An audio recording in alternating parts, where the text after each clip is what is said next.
भारत के गृह मंत्री अमित शाह ने कहा था कि 4 मई को बंगाल दीदी को बाय बाय टाटा करेगा। अब वही होता दिख रहा है, यानी फाइनल हो गया है।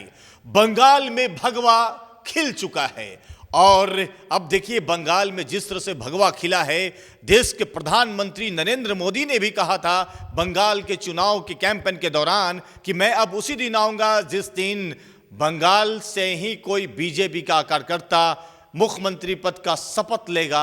अब वो दिन देखिए बहुत जल्द आने वाला है। जैसा कि देखिए 15 साल लग गए भाजपा को यहां आने में, उससे पहले भी भाजपा नहीं थी, लेकिन भाजपा के कार्यकर्ताओं ने कड़ी मेहनत की है। इन सब के बीच में आखिर क्या है कि भाजपा इस बार बढ़त बना ली। बहुत सारी बातें हैं जो भाजपा के चुनाव के पक्ष में गया है। जिस तरह से लोगों का कहना है SIR का जिस तरह से ममता दीदी ने विरोध किया था, ममता बनर्जी ने विरोध किया था, वो उल्टी पड़ गया। SIR का विरोध क्यों? आप मुख्यमंत्री हैं, आप ही खुद विरोध क्यों कर रहे हैं? आपने कुछ ऐसा भी किया था जिससे देश में एक अलग तरह का मैसेज गया था। आपके ही राज्य में जो जज होते हैं, जो न्याय प्रक्रिया को फैसला सुनाते हैं, उनको भी वहां के स्थानीय लोगों ने घेराबंदी तक कर लिया था। इस तरह का माहौल क्रिएट हुआ, जनता में खराब मैसेज किया। बंगाल में जिस तरह से दंगा भड़का, बंगाल में जिस तरह से पिछले चुनाव में भी दंगा भड़का, लगातार वहां पर समीकरण दिए जा रहे हैं। आपने मुस्लिम तुष्टीकरण को वहां पर मुद्दा सिर्फ बनाया, लेकिन वोट तो सिर्फ मुस्लिम नहीं देता, वोट तो सिर्फ हिंदू नहीं देता। सेक्युलरिज्म का मतलब होता है सबको साथ में लेके चलने का, लेकिन आपने उस तरीके का नहीं किया। ये भी इनके पास में जो जानकार हैं, मैं नहीं बोल रहा हूं, यह सितयोग न्यूज नहीं बोल रहा है, ये बड़े बड़े जो पॉलिटिकल पंडित हैं, जो राजनीति के विश्लेषक हैं, वो अपना विश्लेषण दे रहे हैं कि ममता बनर्जी लगातार 15 साल में कई ऐसे गलतियां करती गई, जिसका ये अंत हुआ 15 साल में। चूंकि जो जनता है, बंगाली जनता जो होते हैं, बंगाल से ही क्रांतिकारी निकले हैं, और आप उस क्रांति को बंद करने की बात कर रही थी, ये विश्लेषक का कहना है। जिस तरह से बंगालियों में कई ऐसे कांड हुए, खुलकर नहीं आना मुख्यमंत्री का, पूजा पाठ त्योहार में कई बंदिशें लगना, और वहां आपने देखा होगा कि जिस तरह से चुनाव के दौरान जहांगीर नामक जो व्यक्ति है, उसका दबंगई का आलम देखिए।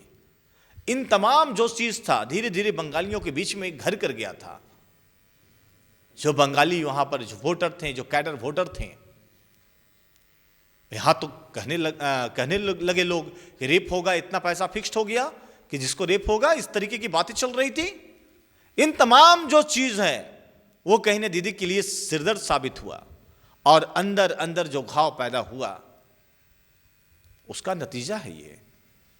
सेक्युलरिज्म का मतलब होता है सबको साथ लेकर चलने की जो नीति होती है, लेकिन बात यहां पर तो घूम फिराकर एक ही विशेष समाज को खुश करने की जो नीति चल रही थी दीदी के द्वारा कि बंगाली जाएंगे तो कहां जाएंगे। कई ऐसे उन्होंने योजना चलाए थे कि इस योजना में ही फंस जाएंगे, लेकिन इस बार कोई योजना काम नहीं आया। कहीं ना कहीं जो पीड़ित थे, चाहे आरजीकर का मुद्दा हो, बहुत सारी जो चीज हैं जो धीरे धीरे दीदी के लिए सिरदर्द साबित हुआ। और इस बार का आप चुनाव ने आपने देखा होगा, अब आप CRPF को बुला रहे हैं तो सेंट्रल रिजर्व पुलिस को आपके पार्टी के लोग गाली दे रहे हैं, कुछ कार्यकर्ता उनसे नफरत फैला रहे हैं। आप ओपन मंच पर आके बोल रहे हैं कितना CRPF आ गया, ऐसा आ गया। CRPF कहाँ के हैं? वो भी तो अपने देश के हैं ना। सेंट्रल रिजर्व पुलिस फोर्स, केंद्रीय जो पुलिस हैं, वो कहाँ के हैं?